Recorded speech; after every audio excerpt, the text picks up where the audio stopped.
పాపం బ్లాస్టింగ్ లో దెబ్బలు తింటా ఏ క్వారీలు కొడతారో ఆ క్వారీలకు వాళ్ళకి హక్కు లేకుండా పోయింది. జనసేన తెలుగుదేశం ప్రభుత్వం ఉమ్మడి ప్రభుత్వంలో ఒడ్డర్లకి బలమైన ఆర్థిక పరిపుష్టి వచ్చేలా వాళ్ళకి ఖచ్చితంగా వారికి దాంట్లో సింహభాగం ఉండేలా చూడాలని మనస్ఫూర్తిగా కోరుకుంటా ఉన్నాం. అలాగే ఒడ్డర్లు కాంట్రాక్ట్ వ్యవస్థల్లో నలిగిపోతా ఉన్నారు. ఒడ్డర్లు మనకి ముఖ్యంగా ఈ మైనింగ్ల్లో క్వారీ మైనింగ్లో చనిపోతే కాంట్రాక్టులు మట్టి ఖర్చులు తప్ప ఇంక దేనికి అండగా నిలబడే పరిస్థితులు లేదు. నేనే స్వయాన కర్నూలులో ఈ పరిస్థితిని చూశాను. అలాగే యువతరం బీసీ యువతలో కుల వృత్తుల మీద ఆధారపడలేని పరిస్థితి ఉంది. ప్రత్యామ్నాయ అవకాశాలు కావాలి. వీటన్నిటి మీద చాలా సమూలంగా ఆలోచించాల్సిన అవసరం ఉంది. దాన్ని కూడా మేము పరిగణలోకి తీసుకొని ఈ రోజున బీసీ డిక్లరేషన్లు ఇచ్చినవి కాకుండా మీకు ముఖ్యంగా బీసీ యువతకి, మహిళలకి, పెద్దలందరికీ కూడా మీకు ఆర్థిక పరిపుష్టి వచ్చేలాగా, మీరు సంపదకి యాచించకుండా సంపదని సృష్టించేలాగా అలాంటి పథకాలు ఉండాలి. ఆ పథకాల కోసం మేము అహిర్నిశలు తెలుగుదేశం నాయకులతో కలిసి కృషి చేస్తాను మనస్ఫూర్తిగా మీకు తెలుపుకుంటా ఉన్నాం. అలాగే ఇంకొకటి పెద్ద సమాజమైన వాడబలిజ, అగ్నికుల క్షత్రియులు, జాలరి, పల్లెకారులు, పల్లెకాపు, గంగపుత్రులు, ముతరాసులు, ఇవన్నీ ఇత్యాది పల్లెకారుల కులాలన్నీ కూడా ప్రత్యేకమైన దృష్టి సారించాలి.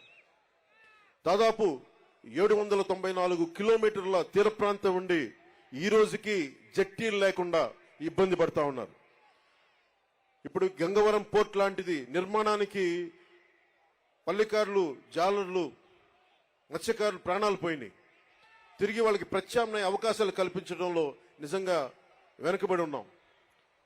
తెలుగుదేశం జనసేన ప్రభుత్వం రాగానే అలాంటి మత్స్యకారులందరికీ అండగా ఉంటాం. అలాగే ప్రతి 30 కిలోమీటర్లకు కూడా జట్టీలు ఉండాలనేదే నా ఉద్దేశం.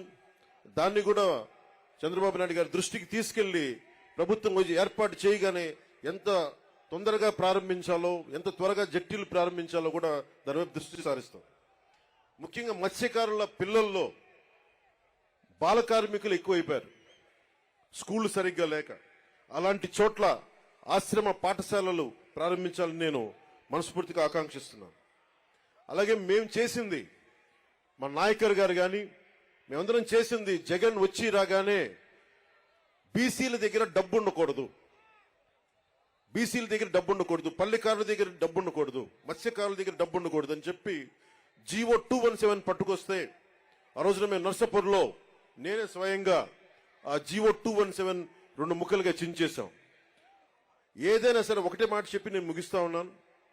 మీ అభివృద్ధికి 153 కులాల సముదాయమైన బీసీ కులాలకి జనసేన అండగా ఉంటుంది. మీకు ఆర్థిక పరిపుష్టిని చేకూర్చేలా మీకు అండగా ఉంటాం. మీ మీద దాడులు జరిగితే మా ప్రాణాలు అడ్డేసి మరి మిమ్మల్ని కాపాడుకుంటాం. అలాగే అన్ని కులాలతో కూడా, ముఖ్యంగా మన బీసీ కులాల్లో కూడా ఐక్యత చాలా అవసరం. ఈ రోజున మనల్ని మనం ముందుకు తీసుకెళ్లాల్సిన పరిస్థితి ఉండి 153 కులాలంటే దాదాపు 53% పై శాతం జనాభా, 5 కోట్ల జనాభాలో అత్యధిక శాతం బీసీలే. అత్యధిక శాతం ఉండి ఈ రోజున మన ప్రాణరక్షణకి చట్టాలు కల్పించుకునే పరిస్థితిలో ఉన్నామంటే జగన్ గారి నుంచి అది జగన్ గొప్పతనం కాదు, మన అనైక్యత, మన బీసీ కులాల్లో ఉన్న అనైక్యత. మన ఐక్యతగా ఉంటే ఏ జగన్ కాదు, ఏ భూతం కూడా మనల్ని ఏమీ చేయలేదు. నేను అందుకనే ఇదే మంగళగిరిలో వైసీపీ వ్యతిరేక ఓటు చీలకూడదు అన్న మాట అన్నానంటే మన బీసీలు బాగుండటానికి కూడా దాని వెనుక మూల కారణం. మీ భవిష్యత్తు బాగుండాలి, అందరూ ఆనందంగా ఉండాలి. భవిష్యత్తులో మీకు జనసేన ఈ కూటమి తరపు నుంచి ఎప్పుడు మీకు అందుబాటులో ఉంటాం. ఎందుకంటే టీడీపీకి ఉన్న మంచి పేరే రామ్ మనోహర్ లోహియా గారి ఆలోచన ధోరణితోటి బీసీలకి అత్యధికంగా పీటు వేసిన పార్టీ. దాన్ని ఎవరు కాదనరు, విస్మరించలేరు. మనస్ఫూర్తిగా వెనకబడ్డ కులాలకి అండగా నిలబడినందుకు రామారావు గారిని ఒక్కసారి స్మరించుకుంటూ మనస్ఫూర్తిగా మహానుభావుడు నిజంగా అధికారం రాని కులాలకి అధికారాన్ని కల్పించిన వ్యక్తి. రామ్ మనోహర్ లోహియా గారి స్ఫూర్తిని 80s ఆయన ముందుకు తీసుకెళ్లారు. అలాగే ఈ రోజున మనందరిపైన ఉన్న ఇది బాధ్యత కూడా ఇంకా చాలా కులాలు ఉండిపోయినాయి దూరంగా. జగన్ వచ్చి రాగానే 34% ఉన్న స్థానిక ఎన్నికల్లోన 34% బీసీలకు రిజర్వేషన్ ఉంటే దాన్ని 24% తగ్గించారు. 24% తగ్గిస్తే 16,800 మంది బీసీలు స్థానిక నాయకత్వాన్ని కోల్పోయారు. తిరిగి జనసేన తెలుగుదేశం ప్రభుత్వం రాగానే ఇదివరకట్లాగే 34% పునరుద్ధరించాలి.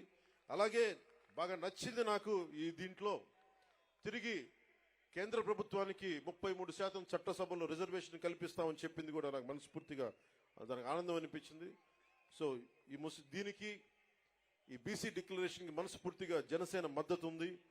నేను అహిర్నిశలు మీ అభివృద్ధి కోసం కృషి చేస్తానని తెలుసుకుంటూ తెలుగుదేశం వర్ధిల్లాలి, జనసేన వర్ధిల్లాలి అని మనస్ఫూర్తిగా కోరుకుంటూ బీసీలు సాధికారత రాజ్యాధికారం సాధించాలని మనస్ఫూర్తిగా ఆకాంక్షిస్తూ సెలవు తీసుకున్నాను. జై హింద్.